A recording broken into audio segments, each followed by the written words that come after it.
This is the Global News on Atlantic Television Network. First, the headlines. Police arrest suspect of Abako's death. Court dismisses suit seeking Silva's disqualification.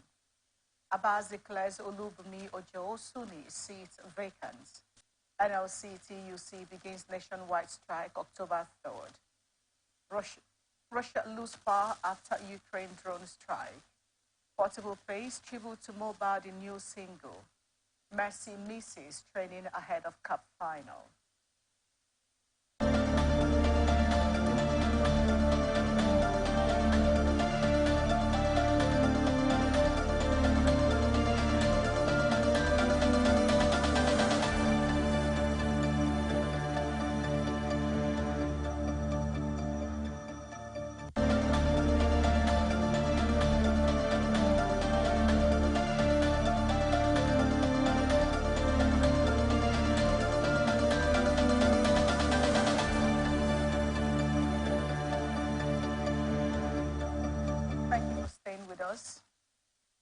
Here is a bulletin in full. River State Police Command has arrested another member of the cult gang who killed the late Ahoda Divisional Police Officer Superintendent of Police Bako and Bashim. The suspect is reported to have entered the community to pass the night in someone's building. Police Public Relations Officer SP Grace Ringe Koko in a statement said a team of policemen swung into action to rescue the suspect, who was about to be burnt with a tire on his neck. According to the statement, the suspect was rescued and brought to the station where he made useful statements. The spokesperson said the suspect was later transferred to Estate CID for discreet investigation with a view to apprehend the fleeing kingpin, his gang members, and to recover their operational weapons. General Officer Commanding 6th Division Nigerian Army Land Components Commander, Joint Task Force South Operation Delta Safe, Major General Jamal Abdul Salam has called for functional collaboration among security agencies, particularly the Armed Forces of Nigeria. He made the call when Commandant Nigerian Navy Basic Training School, Air Commodore Gideon Kachim, paid him a courtesy call at Headquarters 6th Division, Port Harcourt, River State. In a statement by the Acting Deputy Director, 6th Division Army Public Relations, Major General Jonah Danjuma, the GOC remarks that the AFN is an entity with a lot of branches operating along different functional lines for the same purpose, adding that the relationship is essentially to protect and defend the nation's interests in maintaining and contributing to national defense in line with the commander philosophy of the Chief of Army Staff, Lieutenant General Taoreed Lagbaja.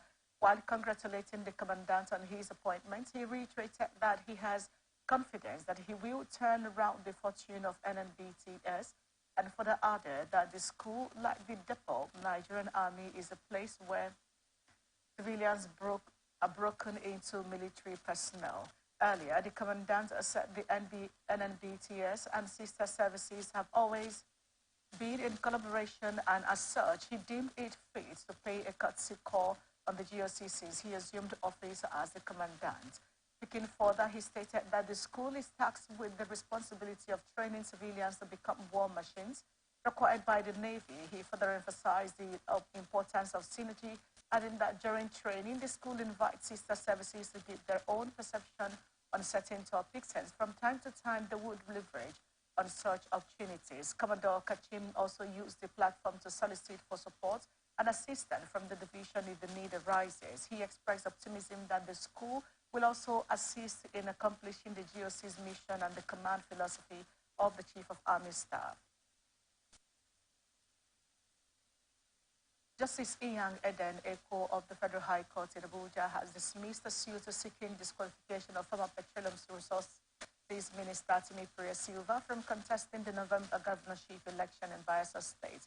The suit instituted against the All Progressive Congress Independent National Electoral Commission and Silva was thrown out for want of merit. In a judgment on Tuesday, Eko held that the plaintiff, Honorable Isikima Obamode Johnson, failed to establish issues raised in the suit to warrant the disqualification of Silva from the governorship poll. Among others, the judge held that the plaintiff failed to establish the allegation that the APC candidate did not conduct, that the APC did not conduct a lawful primary election that produced silver. He said from the uncontroverted independent report of INEC, it was clear beyond any doubt that the valid primary election was conducted by APC and monitored by the electoral umpire as required by law. The judge dismissed police reports tendered by the plaintiff, which claimed that APC did not conduct a primary election. ECHO said the purported police reports were what less than products of illegality because police were not mandated by any provisions of law to do what they did in favor of the plaintiff. The judge, among others, faulted the police reports for not being on police letterhead papers to give it a semblance of originality, while he also said that the duty of police at primary elections is to give protection and safety to election materials and voters. Besides, Justice Ekwo held that most of the documents brought by the plaintiff were done through the back doors in disregard to the well-known established procedures. Also, the court rejected the suit because it was not instituted within 14 days. The subject matter occurred, hence it became an academic matter, adding that since the court is not an academic institution, it would not dabble into such a matter. Bayelsa chapter of the Christian Association of Nigeria has endorsed the second-term bid of Governor Doyediri for the November 11 governorship election in Bayelsa State. Khan made it stand known at a one-day interactive session with the governor at the St. Patrick's Catholic Church, Swali, Yenagoa, on Tuesday. The state Khan chairman, Very Reverend Father Joseph Okbelema, said that the body was impressed with the governor's performance in infrastructure development in the last 3.5 years, while calling for his administration's continuity. Okbelema said that the state needed a God-fearing leader to pilot its affairs, noting that Diri was the right choice. He said the governor had given the state a ray of hope through his commitment to prayers, support for the church, and developmental initiatives. The cleric said that other areas included his commitments to prompt payment of salaries, pension, and gratuities, as well as construction of the 3 sanitary roads, among others. He, however, said that all the contenders in the election were brothers and sisters, while urging them to shun violence in the electoral process and allow the electorate to choose who to lead them. Diri said that the gesture was a motivation to do more and enjoin the members to vote for the People's Democratic Party in the forthcoming governorship election to enable him to consolidate on his achievements. Delta State Governor Sheriff of Rori says his administration has zero tolerance for substandard projects and urged appointees to strive for excellence by engaging on contractors with proven track record of performance. Governor Brewery gave the charge while inaugurating the boards of the Delta State Capital Territory Development Agency and Wari Uvie and Environs Development Agency at Government House, Asaba. Members of the Delta State Capital Territory Development Agency include Right Honorable Emmanuel Okoro, Chairman, Chief Patrick Uka, Director General, while Mr. Chukwedo Chukube, Engineer Ogaga Akpomedaye, and Mrs. Endurance Ibru are members. Speaking at the ceremony, Governor Brewery said the new appointees have consistently demonstrated passion for the growth of the state and challenged the new board to put in place strong governance structures for the overall performance of the agencies. He urged the new boards to only engage contractors with proven track record of excellence and performance. While responding on behalf of the appointees, Dr. Emmanuel Okoro thanked the governor for the opportunity to serve and pledged to serve in line with the more agenda of the Right Honorable Sheriff of Brewery's administration. The State Deputy Governor Samonde Onyeme, State Chairman of the People's Democratic Party, Chief Kingsley Esiso, Deputy Speaker of the State House of Assembly, Right Honorable Arthur Akpowowo, Professor Sam Oyevubaire, Air Vice Marshal Frank Ajobenam, Chief Emmanuel Ogidi, Chief Nkem Okuofu, Chief Chris Abobu, and Professor Hope Egaga were among the dignitaries that graced the inauguration. Akwa Ibom State government has urged royal fathers to dialogue among themselves on resolving the ongoing face-off following the amendment of the Traditional Rulers Law Cap 155 of the state. It stressed maintaining its long-standing disposition of non-interference in traditional matters. In a release signed by the Commissioner for Information, Comrade Ini Ememobong, and made available to journalists in Uyo on Tuesday, the state government condemned what it termed as provocative statements and necessary threats and the employment of mild violence on its officials and advised those involved to desist from such action. It could be recalled that the new law as amended did not go down well with the royal fathers of Anang and Oro ethnic groups as they staged a protest to reject the bill. Paramount ruler of Team Echo, Professor Amanan Udo, and his Ure of Fong Uruko counterparts, His Royal Majesty Edidem Omanawo, who spoke on behalf of Anang and Oro, described the bill as discriminatory and insulting and called for its withdrawal.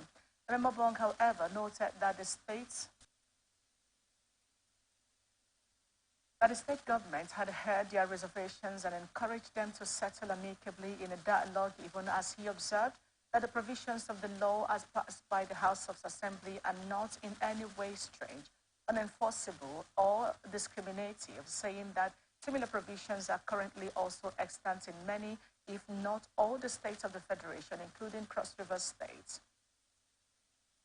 Governorship Election Petitions Tribunal in Cross River State on Tuesday struck out the petition of the People's Democratic Party and its candidate Sandy Ono against the election of Basi Otu of the All Progressive Congress. According to the judgment delivered by the panel, the petition was dismissed for lack of merit. The PDP candidate challenged the declaration of Otu by the Independent National Electoral Commission as the winner of the March 18 poll in the South-South state. The results announced by the INEC put Otu's tally of votes at 258,619 votes, while the other reportedly polled 179,636. The APC candidates won in 15 local government areas of 18 LGAs declared by the Commission in Calabar, the Cross River State capital.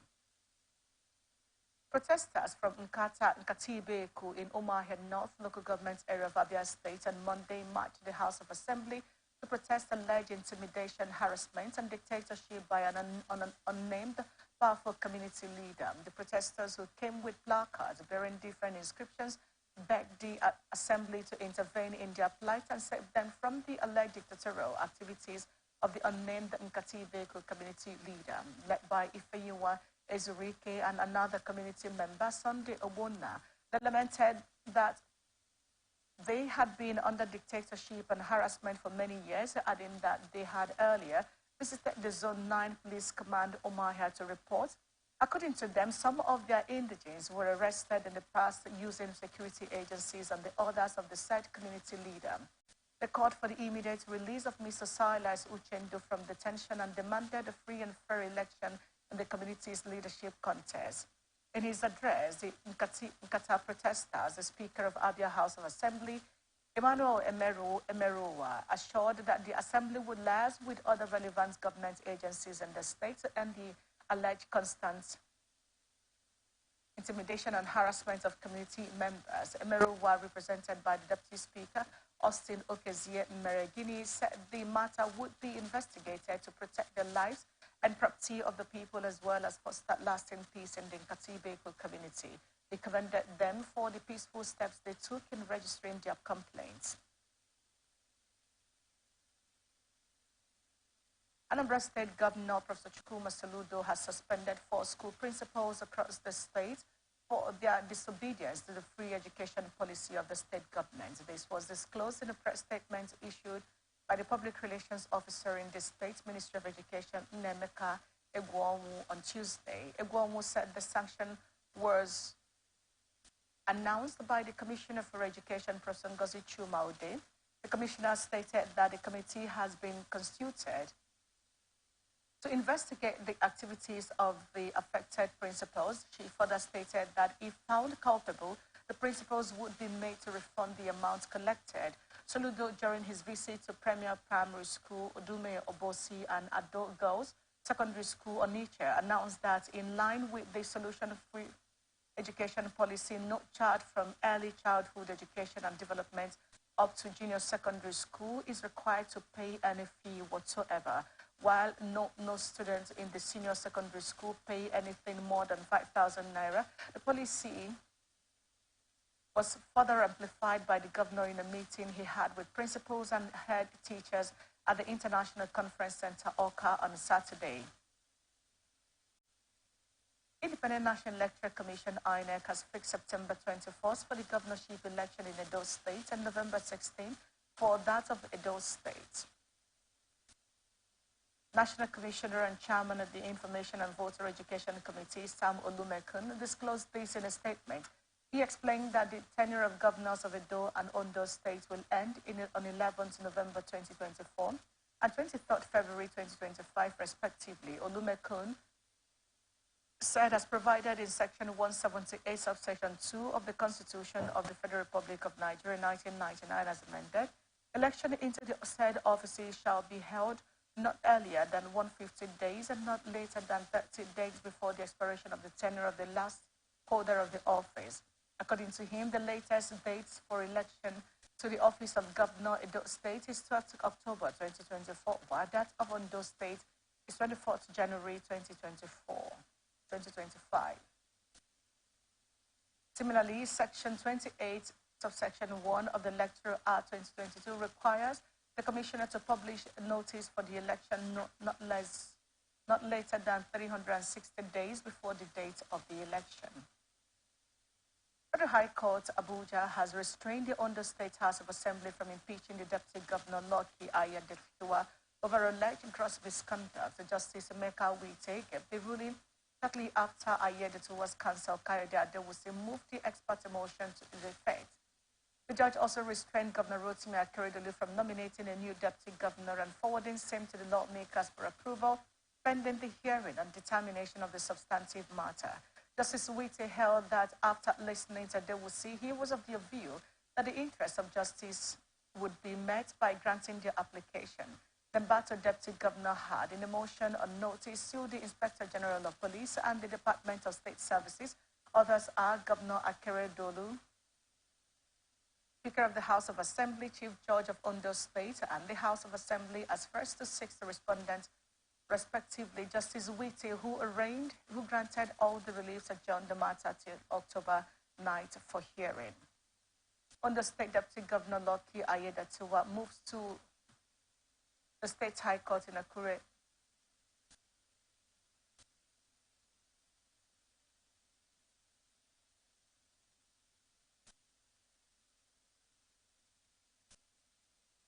The Ondo State Governor Lucky Aiyedatiwa had moved to the State High Court in Akure to stop the ongoing impeachment process by the State House of Assembly against him.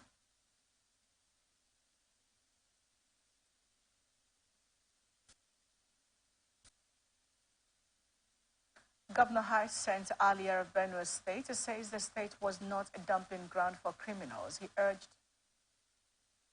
abductors of his Commissioner for Information, Culture and Tourism to immediately release him. Alia said this while addressing his supporters at IBB Square in Makodi on Tuesday to celebrate his victory at the State Governorship Election Petition Tribunal on Saturday. He said those who kidnapped the Commissioner had a few hours to release him unhurt, adding that the state was not a dumping ground for criminals. The governor said lines must be drawn between the good and bad in the society, saying that homegrown terrorists and bandits have no place in the state. He commended the family of the abducted commissioner for their patience and assured the state security agencies would leave no stone unturned to ensure that he was released unhurt.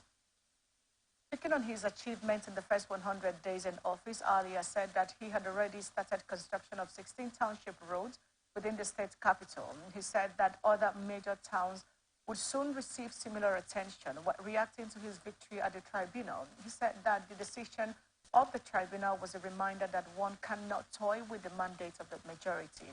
He said that God had used him to bring back smiles on the faces of residents of the state. Nigerian Union of Journalists has decried the insecurity in the north-central region of the country and called on security agencies to take concrete measures to curb the ugly situation. President of the NUJ in Zone D, Chris Ataka, made the call in a statement following the abduction of the Commissioner for Information, Culture and Tourism in Benue State, Matthew Abo. Abo was reportedly snatched by gunmen in his hometown in Ukom local government area of Benue State. The NUJ scribe condemned the abduction of the commissioner and the unending insecurity in the region. He said the continued insecurity in the north-central geopolitical zone is worrisome and deserves drastic steps by the government and security operatives to halt the trend. Asaka highlighted we regret the spate of abductions, kidnappings, banditry, and other forms of criminal activities, urging the government and the security agencies to redouble efforts of safeguarding the masses. He decried activities of bandits in Niger State, as well as the continued herdsmen farmers crisis on the Plateau, Benue, and Nasarawa states, which he claimed is stunting economic growth in the zone. The vice president sympathized with the people and government of the affected zones, calling for decisive action to restore normalcy in the area. Gombe State Governorship Election Petition Tribunal has struck out the petition filed by the African Democratic Congress against Governor Inuwa Yahaya and his deputy Manasa Daniel of the All Progressive Congress. The ADC was challenging the declaration and return of Yahaya over alleged multiplicity and variations in the arrangement of names on the certificate of his deputy without accompanying affidavit saying their ticket was rendered invalid. The court struck the matter out, saying it was a pre-election matter and that the deputy had met the minimum certificate requirement to run. The ADC also alleged instances of corrupt practices and massive vote buying, which has been struck out by the tribunal for the lack of proof. Kogi State House of Assembly has called on the state government to take proactive measures in curbing the increasing case of organ theft and lynching of innocent persons. The House also called on the police to investigate widely and arrest perpetrators of organ theft in Lokoja, the state capital, and Kogi State in general. The call is the sequel to a motion of urgent public importance moved by the lawmaker representing Lokoja, one state constituency, Honorable Bin Ibaiya Shehu Tijani, on Tuesday.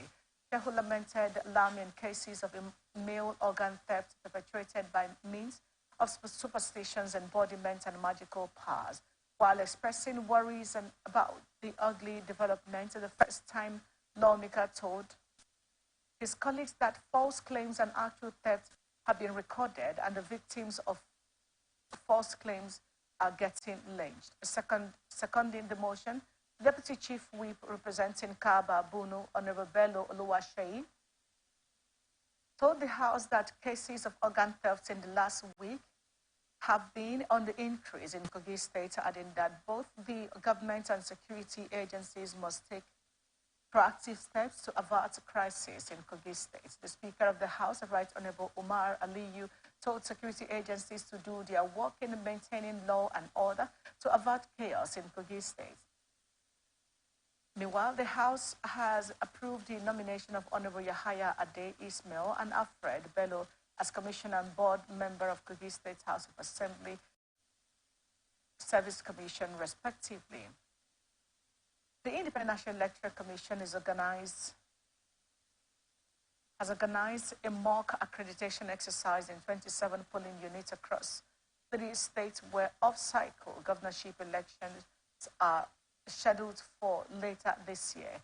The exercise, which is to test run the bimodal voter accreditation system ahead of the election, would be conducted in the 3 states on Saturday, October 14, 2023. The National Commissioner in charge of Information and Voter Education, Samuel Lumekunu, disclosed this in a statement in Abuja on Monday, September 25th. He said the exercise would take place simultaneously in a maximum of 3 polling units per senatorial district and across the 3 states. Reacting to the development on ATM blowout, Public Affairs Analyst Daniel Okire disagreed with the plans by the Electoral Commission to conduct a mock accreditation exercise in the 3 states where off-cycle governorship is scheduling to hold, following glaring failure of the bimodal voter accreditation system in February 25th presidential election. Then, what is INEC test running? What is INEC test running? Beavers.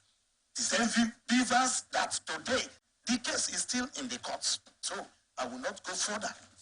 The presidential election is still in the courts. So I will not go further. Yes. But in these 3 states that governorship election is coming up on the 11th, what is INEC trying to do?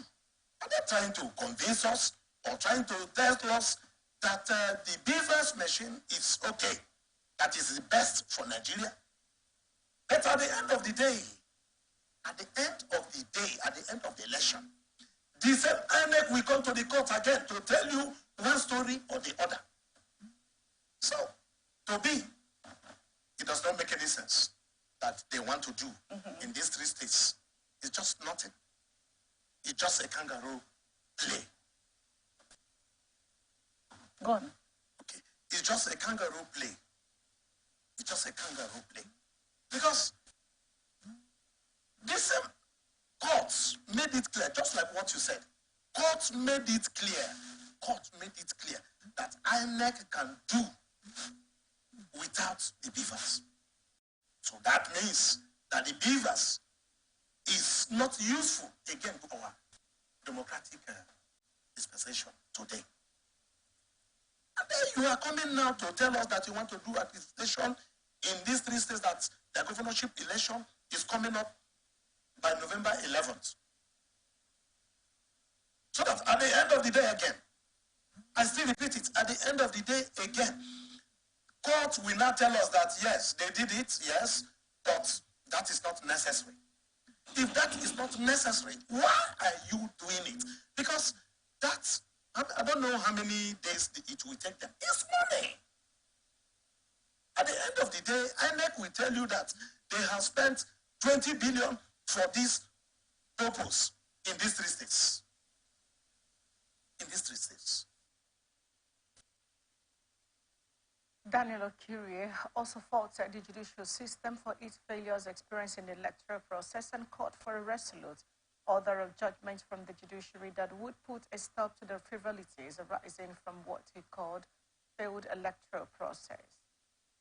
Arises when the judiciary is ready to give the right judgment, call black, black, call red, red, then INEC or whoever is because now in Nigeria today, our judiciary has failed completely and woefully. So INEC can come up with anything. Like these 3 states, after all, Imo State, we all know how the present governor of Imo State, we all know how he was there. We all know. It is the judiciary. Question. How the drama that played, that the man who came out 4th position now becomes the man who they declared as the true winner of that election. Not even the 2nd person, not even the 3rd person. Judiciary has to answer. That is why I said earlier that the judiciary, until this country, so far as democracy in Nigeria is concerned, if we want to beat back the confidence of the masses in this country, so far as our elections, our democracy is concerned, the judiciary has to wake first. The judiciary has to get it right first. Build back and bring back the confidence of the masses. Then every other thing. Because we are Nigerians. I know our system. Anything that goes, goes. Because what is there today in Nigerian election is that win the election first. Then let them take you to court. Why are they saying it? Had it been that the judiciary is up to date, I make themselves. Because presently now, the INEC national chairman, Professor Mahmoud Yakubu, it's supposed to be in detention by now for what he and his team did in the past presidential election. I am not supporting anybody. But we all witnessed and saw what happened on that February 25th, 2023 presidential election. The Independent National Electoral Commission has assured that the results that will be announced for the Kogi governorship election will be a reflection of the wishes of the people. The Kogi State INEC President Electoral Commissioner Dr. Hale Gabriel Langpert gave the assurances at a one-day engagement with all media executives in the state towards November 11, 2023 governorship election.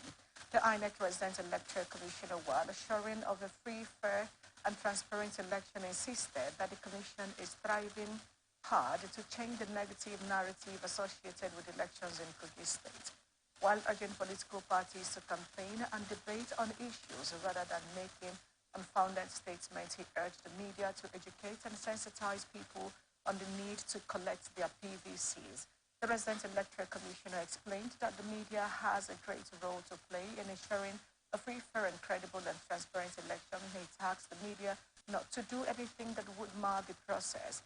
The Resident Electoral Commissioner said the Commission has followed all the processes leading to successful election conduct, adding that on October 12 and 16, the Commission would announce the date of the election respectively. He pointed out that INEC will, on October 14, conduct a mock election to test the processes for the Kogi State governorship election. In his remarks, Adeza Momo Jimo, Kogi State NUJ chairman, assured of the professionalism of working journalists in the state before, during, and after the governorship election. In his address, the National Commissioner for INEC, Professor Kunle Ajayi, urged the media to be professional in the discharge of their duties during the election and be mindful of the secrecy of the ballot, adding that the announcement of the results is the exclusive preserve of the Commission. No fewer than 80 suspected illegal miners have been arrested by the Ilorin Zonal Command of the Economic and Financial Crime Commission within the last 10 months. Michael Nzekwe, Zonal Commander in charge of the zone, disclosed this on Tuesday in Ilorin when he received on a courtesy visit Abdul Kwaiwi Olododo, the Kwara Commissioner for Solid Minerals and Development. Nzekwe narrated how intelligence had revealed the operation of illegal mining sites across the state and the efforts of the EFCC in checking the menace. According to him, this culminated in the arrest of no fewer than 80 suspected illegal miners with truckloads of assorted minerals within the last 10 months. He noted that Kwara was enormously endowed with the mineral deposits and the resources available in the 16 local government areas of the state were enough to turn it to a small London if properly harnessed. He added that the fight against corruption, particularly illegal mining, required the support of every individual for it to succeed. He described the commissioner's visit as timely and commended Governor Abdul Rahman Abdul Rasak for appointing young and vibrant people into his cabinet.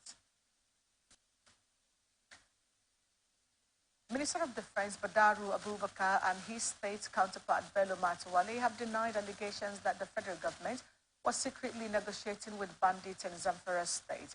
A statement credited to the Zamfara State Governor Daud Lawal alleging that the federal government was bargaining with the Zamfara terrorists to secure the release of abducted persons without the knowledge of the state government. The Minister of Information and National Orientation, Mohammed Idris, had on Monday denied the allegation, adding that the Zamfara governor should rather appreciate the efforts of the security agents and federal government. However, Badaru and Matawale, in a statement by the Acting Director of Public Relations, Ministry of Defense, Atari Hope, on Tuesday, expressed confidence that the Joint Security Task Force working around the clock would rescue the students.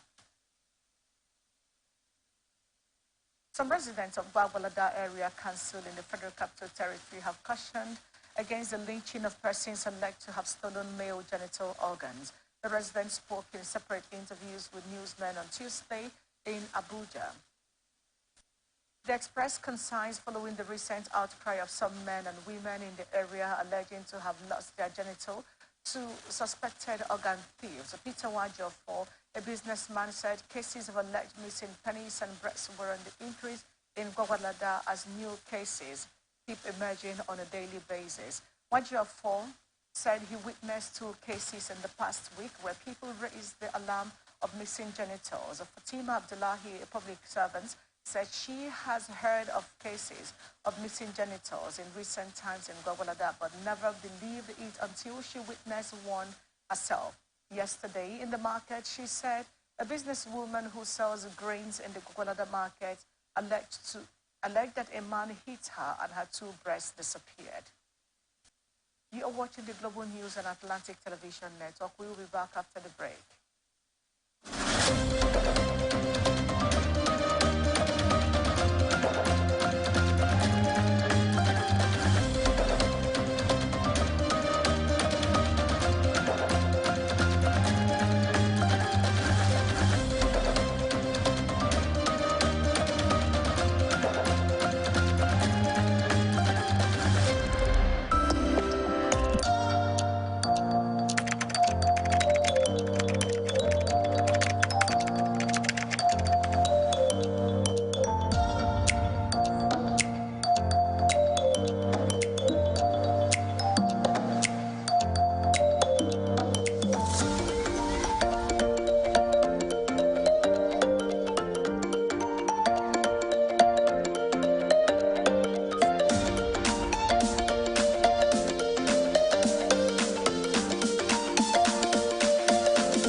back on the global news on Atlantic Television Network. Now here is the rest of our stories. In an effort to further checkmate insecurity in the country, the federal government has paid for 12 helicopters aiming at enhancing the operation of the Nigerian Army in the fight against insecurity. The Chief of Army Staff Lieutenant General Talrid Labuja disclosed this in Jaji at the 46th Senior Course Program, where he also said the procurement of the weapon is to increase operational efficiency while charging the senior officers to lead by example. Labuja said no stone will be left unturned to maintain discipline within the military cycle and also to improve on the welfare of the Nigerian Army. According to Labuja, the Nigerian Army has commenced affordable house ownership operation for all soldiers, under which 2 and 3 bedroom houses will be provided to subscribing soldiers. While reacting to the development on Atlantic blowout, public affairs analyst Mr. Daniel Okire criticized the acquisition of the attack helicopters by the Nigerian Army, citing previous instances where the purchases were made but nothing substantial achieved in the fight against insecurity. I know that the last government of Ahmadu Buhari, when they said that they are planning and cost very big money. And I asked, if those Tucanos, are they in Nigeria or they are still in US? Because I know that when they made that statement, that period, when they came up with that, they said it is after 1 or 2 years. I believe that that's 1 or 2 years from those Tucanos in Nigeria. Now, they say they want to acquire, not that they have acquired, they want to acquire some military helicopters.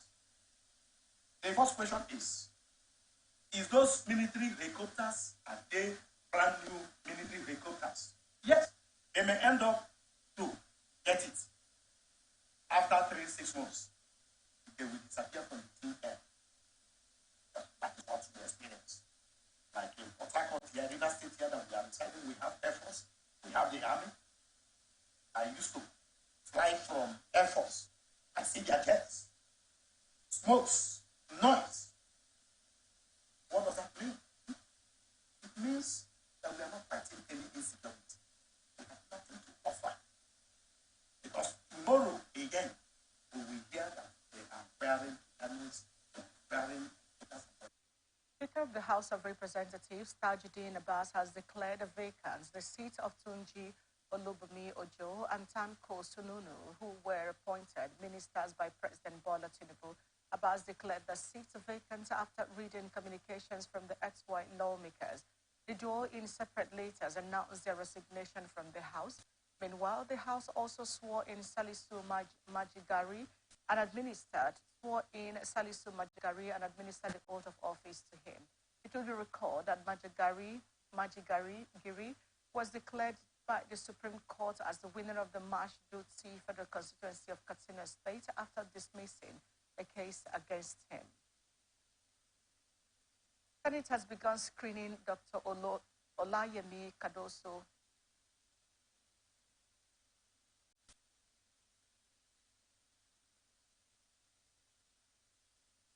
The government says 25% of the national budget will henceforth be deducted to education in order to meet global standards, boost the quality of the sector, and ensure the best hands are retained.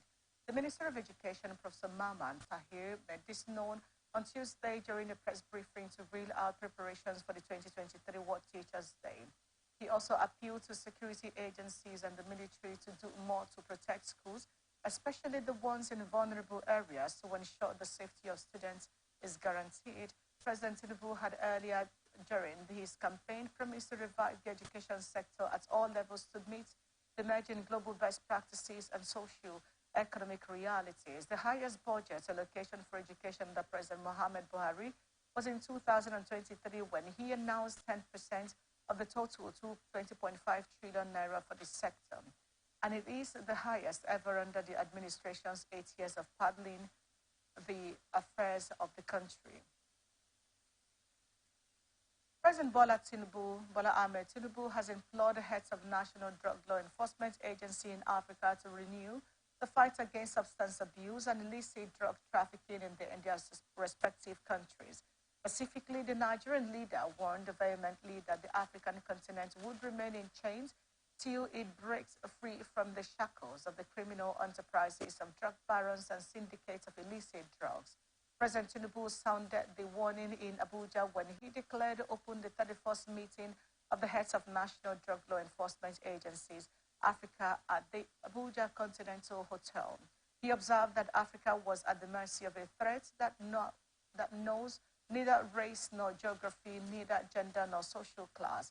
He, however, enjoined the heads of drug law enforcement agencies to continue to consider the conference in Abuja as a ray of hope and a catalyst for positive change across the continent.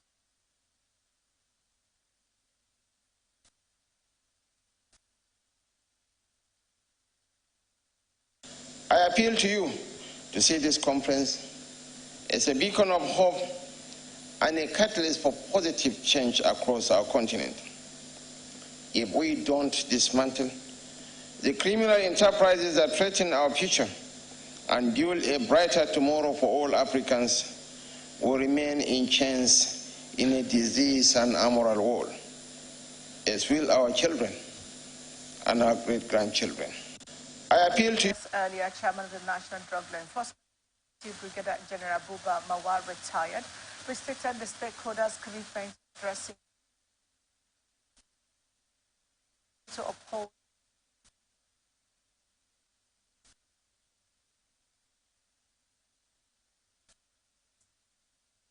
partnerships in addressing drug trafficking and other vices, noting that the world's drug problem cannot be effectively tackled by individual entities. The 31st meeting will indeed provide an opportunity for us to raise the bar and break new grounds in different areas of our operations and collaborative efforts.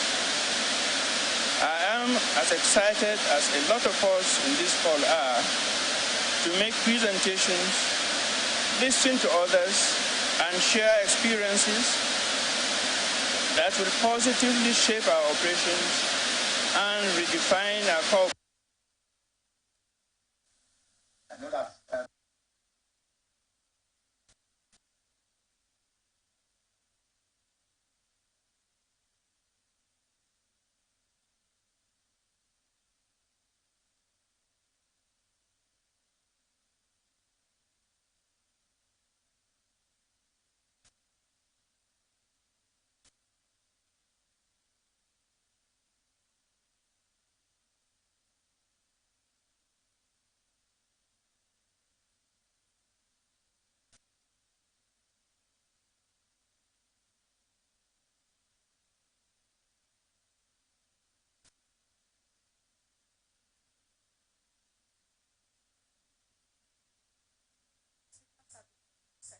Meeting included the Executive Director of the United Nations Office on Drug and Crime, Gada Fathi Walai, the UNODC country representatives, Oliver Stopper, amongst others.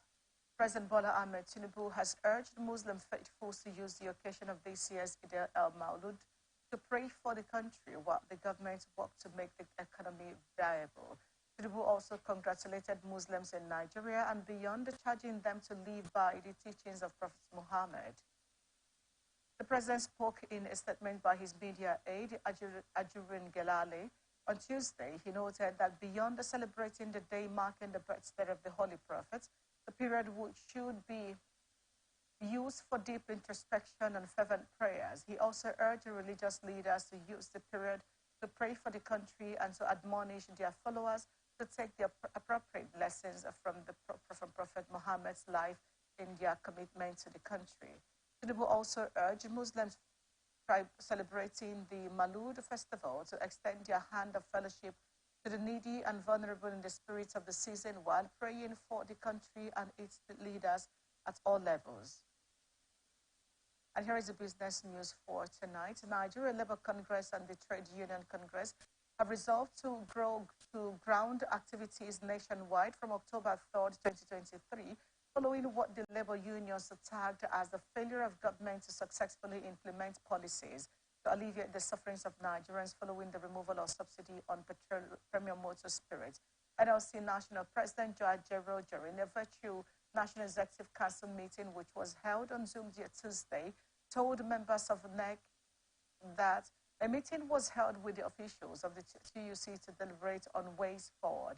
Ajero noted that it was resolved that the two centers work together to make their stance known to the government. A source who was present at the meeting noted that some members of the NLC initially objected to the development of the NLC working together with the TUC.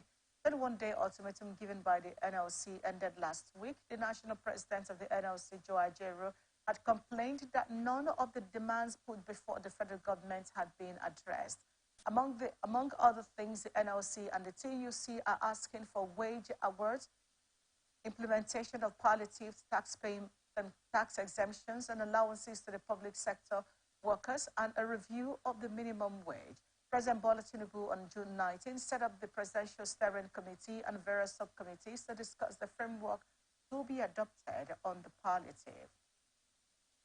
And now to international tidbits. A report says several villages in Russia-Kursk region bordering Ukraine lost power on Tuesday morning after a Ukrainian drone dropped explosive on an electricity substation. Since Russia launched hostilities against Ukraine last year, Russian regions bordering Ukraine have repeatedly accused Kyiv's forces of attacking civilian infrastructure, including the power grid. Snapgost is a small village about 10 kilometers, 6 miles from the Ukrainian border. Ukraine does not typically claim the responsibility for attacks on Russia's border regions. The attack comes 4 days after Ukrainian Prime Minister Denis Shmyhal warned Russia had renewed attacks on Ukraine's own energy infrastructure, which suffered major outages last year. China says it has agreed with Japan and South Korea to hold a summit between the three countries' leaders as early as possible after a rare meeting between senior diplomats in Seoul. The three-way talks attended by deputy and assistant ministers from the three countries were seen as an attempt to ease Beijing's concerns over Washington's deepening security ties with Tokyo and Seoul. Beijing described them as an in-depth discussion on promoting the stable restarting of cooperation. The three countries agreed to hold a meeting of the foreign ministers in the next few months and to promote the holding of a leaders' meeting as early as possible at a time convenient to all three countries. South Korea's foreign ministry also said the diplomats had agreed to hold the trilateral summit meeting at the earliest time possible and host a trilateral ministerial meeting in preparation. The last such summit took place was in 2019. And here is entertainment news for tonight. Mohbad achieves remarkable posthumous feat as his songs continue to soar on streaming platforms. Following the death of Nigerian street sensation Mohbad on September 12, 2023, his songs have enjoyed a massive boost on streaming platforms across the country. In the latest issue of Turntable Weekly Top 10 Nigeria chart, the deceased musician recorded a remarkable 6 entries in the top 10. In the chart week dated September 15, 2021-2023, Mohbad's Ask About Me moved up to 20 places to number 2, Beasts and Peace moved up to 29 places to number 3, and Peace reached number 1 on Apple Music. Nigeria chart moves up to 23 places to 23. Since his passing, Mohbad's music has received a rocketed increase in streaming with his debut EP Light released in 2020 and his sophomore EP Blessed released in 2023, enjoying a resurgence on streaming platforms. Mohbad's passing has been met with an outcry from the general public who demands investigations into the issues of foul play surrounding his death. Famous singer, actor, and politician Olubankole Wellington, popularly known as Banky W, has called for a proper and thorough investigation into the death of the late singer Mohbad. He urged the police to leave no stone unturned in their ongoing investigation into the cause of Mohbad's death. He admonished the law enforcement agency to be transparent with process, stressing that the world is watching. The father of one stated this in an interview with BBC Pidgin. He further commended Governor Babajide Sanwo-Olu for inviting the Department of State Services to join in the investigation. Mohbad died in a controversial manner on September 12th and was buried a day after. To further fast-track the death cause an investigation, his body was exhumed for autopsy. Portable eulogizes late street hop sensation Mohbad on his new single Alimi. On September 12, 2023, the public received the news of the sad passing of Nigerian musician Mohbad, who died at the age of 27. Street pop sensation Portable has joined the list of artists who have paid tribute to Mohbad as his new single eulogizes the late artist. And the song titled Alimi, Portable alluded to the struggles Mohbad endured while alive, while also referencing the figures who have been accused of bullying the late singer. Portable's new single echoes the call for justice for the late musician whose death has led to concerns over foul play. The police have opened an investigation and to uncover the circumstances surrounding Mohbad's death with an autopsy recently completed. On September 24th, thousands of fans and several public figures gathered at Muri Okiola Park to pay their last respect to Mohbad at his memorial. Artists including Chike, Fowles, Zlatan, and Davido all attended the memorial and added their voices to the call for justice for Mohbad. And here is the sports news for tonight. The Nigerian National League has debunked claims it is planning to adopt an abridged format for the 2023-2024 season. The head of media and publicity of the league, Amar Ignis, said the information is completely false. Ignis urged NNL clubs to disregard the information as they continue their preparation for the new season. He also assured that the date for the commencement and pattern of the new season will be agreed on by clubs and the league board at the annual General Assembly meeting. The AGM is scheduled to hold on Friday, 29 September in Jos Plateau State. All the 40 NNL clubs are expected to be present at the meeting. Manchester City have opted not to appeal the red card Rodri received during their 2-0 win over Nottingham Forest on Saturday. This means the Spain midfielder will miss the Premier League champions' next 3 games. Rodri was shown a straight red card at the start of the second half after he raised his hands to Morgan Gibbs White's throat. The referee's decision was confirmed by VAR. Man City could have appealed against the sending off in an attempt to reduce Rodri's 3-match suspension, but reports said that they have decided against doing so, meaning he will miss the next 3 games. The first game of Rodri's ban will be the Carabao Cup third round against Newcastle on Wednesday night. He will also miss the Premier League games against Wolves at Molineux this Saturday before and Arsenal at the Emirates Stadium. Lionel Messi did not take part in Inter Miami's training section ahead of the U.S. Open Cup final against the Houston Dynamo on Wednesday, with his return to action remaining in question. The final represents a chance for Miami to win their second trophy since Messi joined the club, adding that to the victory the League's Cup last month. Messi missed Miami's 1-1 draw at the Orlando City on Sunday, with coach Gerardo Martino saying that his statue is day to day. It remains unclear whether Messi is simply struggling with fatigue after a hectic schedule since joining the club in July, or whether he is carrying some form of injury. The 7-time Ballon d'Or winner has been struggling since he was substituted in the 88th minute of Argentina's World Cup qualifier against Ecuador on September 7. He sat out the world champions' second qualifier at Bolivia 5 days later before returning to his club after the international break. And that's the size of the global news for tonight. Before we go, here is another look at the major stories. Police arrest a suspect over Bako's death. Court dismisses suit seeking Silva's disqualification. Abbas declares Olubunmi Ojo Sununu seat vacant. NLC TUC begins nationwide strike October 3rd. Russia lose power after Ukraine drone strike, a portable pays tribute to Mobad in new single. I'm Vivian Douglas. Thank you.